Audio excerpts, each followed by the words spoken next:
What is fermentation? किण्वन म्हणजे काय? तिमिरातुनी तेजाकडे या आपल्या चॅनलमध्ये मी उषा परिहार माझ्या सर्व प्रिय विद्यार्थी मित्रांचं मनपूर्वक हार्दिक स्वागत करते. विद्यार्थी मित्रांनो, आज आपण शिकणार आहोत किण्वन, फर्मंटेशन. What is fermentation? सूक्ष्मजीवांच्या क्रियेमुळे काही कार्बनी पदार्थांचे दुसऱ्या कार्बनी पदार्थात रूपांतर होण्याच्या रासायनिक क्रियेला किण्वन किंवा आंबणे किंवा कुजणे असे म्हणतात. या क्रियेत उष्णता निर्माण होऊन कार्बन डायऑक्साईड व इतर वायू तयार होतात. हे वायू पदार्थाचे आकारमान वाढवतात.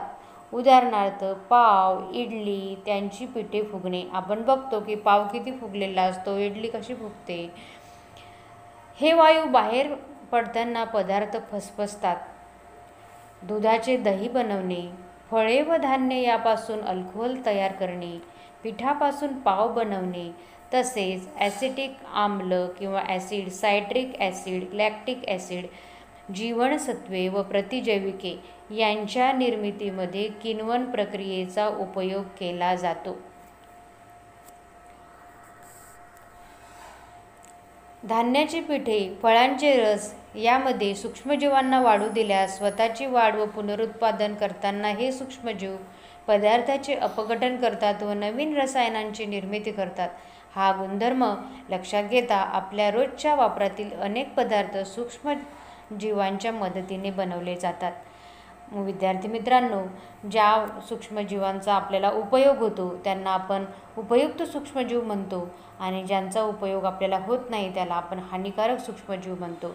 उदाहरणार्थ दुधापासून दही बनवणे, यासाठी आपल्याला दह्यातील लॅक्टोबॅसिलाई या सूक्ष्मजीव यांची मदत होते. म्हणजे लॅक्टोबॅसिलस हे सूक्ष्मजीव आपल्याला उपयोगाचे आहेत म्हणून त्याला उपयुक्त सूक्ष्मजीव असं आपण म्हणतो.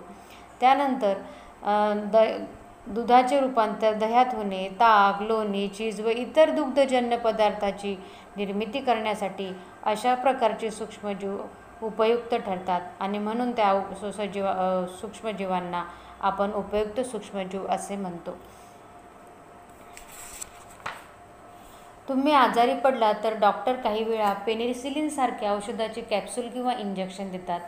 अशी विशिष्ट प्रकारची औषधे शरीरातील रोगजंतूंचा नाश करतात व त्याची वाढ रोखतात.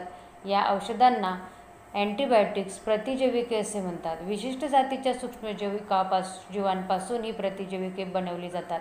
म्हणजे विद्यार्थी मित्रांनो, हे अँटीबायोटिक्स किंवा प्रतिजैविके तयार